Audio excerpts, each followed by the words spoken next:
Edwards puts it up, it drops. New career high for Anthony Edwards. Yup, Ant recently dropped a career high 53 points, but the Timberwolves still lost by double digits to the Pistons. And that really reflects Minnesota's season so far. Let's see why a near final squad suddenly looks so disjointed even with Edwards going off. To Edwards, step back three, cash!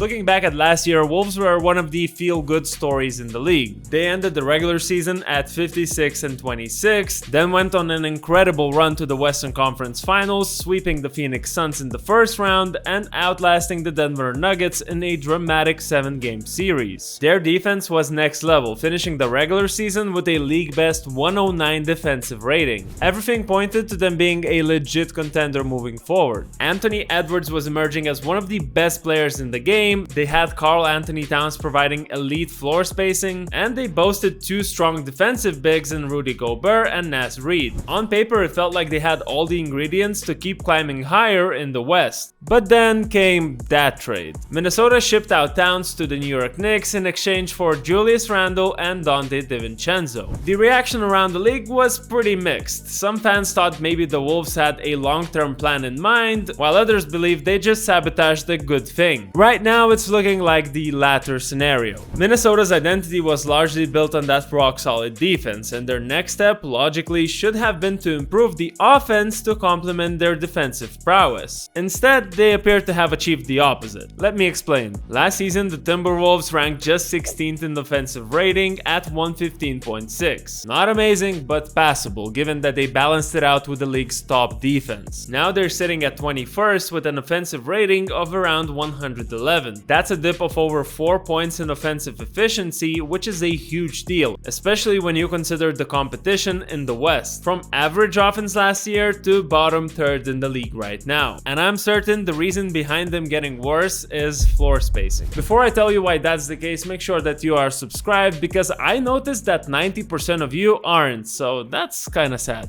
You see, once Minnesota moved Towns, they didn't just lose a shooting big man. They lost a guy who some are already proclaiming to be the greatest shooting big man in the league's history. And when you have that weapon in your arsenal, teams have to respect it. In other words, Cat would draw out defenders to the three-point line, which in turn opened up the paint for drives. That's how Anthony Edwards thrived last season, benefiting from that 4-out, 1-in offense that was available with the Towns-Gobert duo at the front court. Now look at the starting lineup this season. You replace Cat with Julius Randle, a guy who can shoot but isn't consistent enough to provide the same spacing. Actually, the whole Wolves' front court trio, McDaniels, Randle, and Gobert, combined for around 3 made threes per game. And Gobert adds nothing here. So you have an absolute non-shooter plus 2 shaky shooters with career averages of under 35%. Compare that to the Knicks' new trio of Mikal Bridges, OG Anunoby, and Karl-Anthony Towns, who knock down around 6.5 threes a night combined. That is more than double the shooting output. Modern NBA offenses revolve around spacing, ball movement, and perimeter threats. So if you're playing multiple guys who cannot consistently punish defenders from deep, you're going to see your offensive rating plummet. The worst part is that it has a ripple effect on Edwards. Last season, he was a force driving to the basket using his athleticism to attack the rim. He benefited immensely from defenders having to stay glued to Towns on the perimeter. Now defenses are sagging off, clogging the paint, and daring the Wolves to beat them from the outside. Since Randle does not command the same respect beyond the arc, Edwards has fewer open lanes. And that has forced Ant to adjust his shot selection, leading to a big increase in three-point attempts, from 6.7 attempts to almost 10 a game this year. Here's where you could say, but what's the issue? Ant is making over 40% of his three-pointers. He literally just achieved a career high, nailing 10 threes out of 15. While that's true, Ant's greatest advantage still is his explosive first step and ability to finish both at the rim and from the close to medium range. This year's Minnesota lineups have almost eliminated those parts of his game, and Edwards has been frustrated about it. On the offensive side, they not gonna like what I say. I'm just gonna keep my answer to myself. If you watch the game, it's nothing for me to do when I get downhill. Everybody want me to get downhill. I know that's my strength.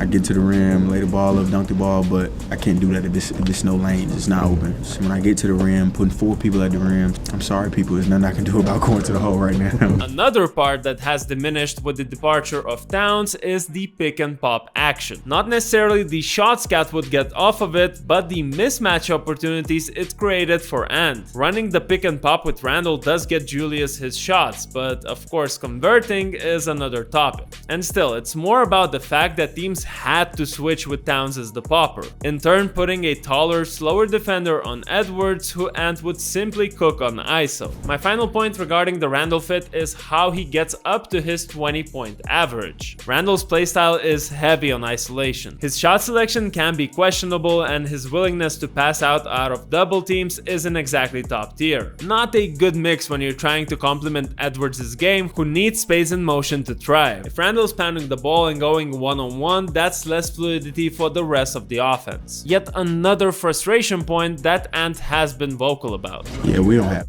offense. I mean, we know I'm gonna shoot a bunch of shots. We know Drew gonna shoot a bunch of shots. And that's all we know. We don't really know anything else. So. And I'm sure that this frustration from Edwards definitely impacts team chemistry right now. You've got an ambitious, competitive 23-year-old leader who's coming off a deep playoff run and Olympic gold with superstar stacked Team USA. I'm sure in Ant's head the next step was to build on that momentum, but so far you could say neither of those two is true. Wolves are struggling on offense, their defensive efficiency has dropped too, and Edwards himself is complaining in his post-game interviews about getting double-teamed. Yeah, that's what's been frustrating him most recently. Because I can score the ball, but it's just hard because I'm getting double team all over the floor. So in the third quarter, you took one shot but had 5 assists, and you guys scored 34 points. Is that kind of the way forward for this right now? That was a good brand of basketball, but it's not how I want to play. Of course, I'm only 23. I don't want to just be passing the ball all night, you feel me? To be fair, let's not forget that Wolves also got DiVincenzo in that Towns deal. On paper, DiVincenzo looked like a smart pickup. He not only provided perimeter defense, but was one of the league's best shooters last year. Dante ranked 3rd in total threes made, only behind Luka Doncic and Stephen Curry. Another chance here, DiVincenzo!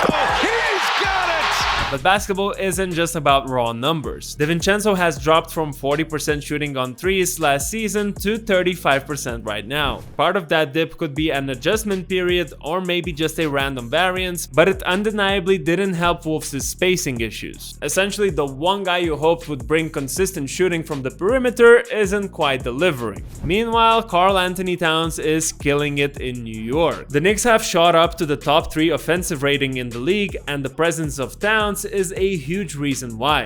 Bad pass stolen by Hart, ahead to Towns, powers to the paint, and one! He has made life much easier for Jalen Brunson, who is putting up one of the best numbers of his career, all thanks to the space Towns creates. They got top-tier shooting at the center spot while still maintaining a respectable defense, with OG Anunoby and Mikal Bridges flanking Towns on the wings. Honestly, I'll just have to make a separate video on the Knicks because they're just playing beautiful basketball, so stay tuned. So why in the world did the Wolves make this trade? The logical explanation, honestly, is money. Karl-Anthony Towns signed a massive deal worth almost $50 million a year, escalating into $60 million range down the line. Minnesota looked at their cap sheet and decided that retaining Towns long term was just too big of a commitment. Yet you have to ask, when is the next time Wolves will be as close to a title run as they were last year? The last time they made the conference finals before that was all the way back in 2004 with Kevin Garnett. Those opportunities don't come around too often, especially for a franchise that historically hasn't attracted big name free agents. But to me, the biggest tragedy in all of this is wasted momentum. The Wolves were riding a wave after last season's playoff run. Fans were excited, and the core of Edwards, Towns, and Gobert seemed like it could have been refined rather than dismantled. Instead, Minnesota blew it up, making a bold trade that now feels more like a step backwards. Of course, the front office had their reasons. Maybe they saw upcoming cap space as more valuable. But in that case, they should have explored moving Gobert's deal instead.